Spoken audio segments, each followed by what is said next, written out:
പെരുമാതുറയിലെ ഈ കാണുന്ന മുതലപ്പുഴയിൽ കടലിൽ നിന്ന് മണൽ കയറിപ്പൊഴി പൂർണ്ണമായി അടങ്ങിയിട്ട് 2 ആഴ്ച പിന്നിടുകയാണ്. മത്സ്യത്തൊഴിലാളികളുടെ ഉപജീവന മാർഗം മുടങ്ങിയിട്ടും 2 ആഴ്ച പിന്നിട്ടു. വലിയ രീതിയിലുള്ള പ്രതിഷേധമാണ് കഴിഞ്ഞ ദിവസങ്ങളിൽ ഇവിടെ ഉയർന്നത്. പലതവണ ചർച്ചകൾ നടന്നു, എല്ലാം പരാജയപ്പെട്ടു. കാരണം മത്സ്യത്തൊഴിലാളികൾ പ്രധാനമായി ഒരു ആവശ്യം മാത്രമേ മുന്നോട്ട് വയ്ക്കുന്നുള്ളൂ. അവരുടെ പ്രശ്നങ്ങൾ പൂർണ്ണമായി പരിഹരിക്കപ്പെടണം. അതിന് ഈ മണൽ പൂർണ്ണമായി ഇവിടെ നിന്ന് നീക്കം ചെയ്യണം. അതിനായാണ് കണ്ണൂർ അഴീക്കൽ തുറമുഖത്ത് നിന്ന് ചന്ദ്രഗിരി എന്ന ഡ്രഡ്ജർ ഇങ്ങോട്ടേക്ക് കൊണ്ടുവരാൻ തീരുമാനമായത്.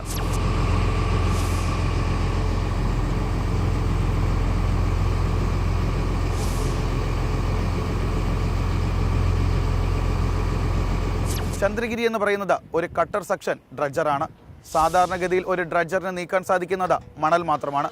പക്ഷേ ചന്ദ്രഗിരിക്ക് മണൽ, ചരൽ, ചെറിയ പാറ കഷ്ണങ്ങൾ തുടങ്ങിയ സാധനങ്ങൾ വളരെ നിഷ്പ്രയാസം നീക്കാൻ സാധിക്കും. അതുകൊണ്ട് തന്നെയാണ് പെരുമാതുറയിലേക്ക് ചന്ദ്രഗിരി എത്തിക്കുന്നത്. കാരണം പെരുമാതുറയിൽ അടുങ്ങിക്കൂടി കിടക്കുന്നത് മണൽ മാത്രമല്ല, ചെറിയ പാറ കഷ്ണങ്ങളും ചരലും ഈ ടെട്രാപോഡുകളുടെ അവശിഷ്ടങ്ങളും ഇതിൻ്റെ ഇടയിലുണ്ട്. മണിക്കൂറിൽ 6000 ക്യൂബിക് ടൺ മണൽ വരെ ചന്ദ്രഗിരിക്ക് നീക്കാൻ സാധിക്കും. പെരുമാതുറയിൽ നിലവിൽ 135 മീറ്റർ നീളത്തിലാണ് മണൽ അടുങ്ങിക്കൂടി കിടക്കുന്നത്. ഹാർബർ എഞ്ചിനീയറിംഗ് വകുപ്പിന്റെ വാക്കുകൾ പ്രകാരമാണെങ്കിൽ ഈ വരുന്ന മെയ് 15-ന് മുൻപ് ചന്ദ്രഗിരിക്ക് ഇവിടുത്തെ മണൽ പൂർണ്ണമായി നീക്കാൻ സാധിക്കും. ആ വാക്കുകളാണ് ഇപ്പോൾ മത്സ്യത്തൊഴിലാളികളും വിശ്വാസ്യതയിൽ എടുത്തിരിക്കുന്നത്.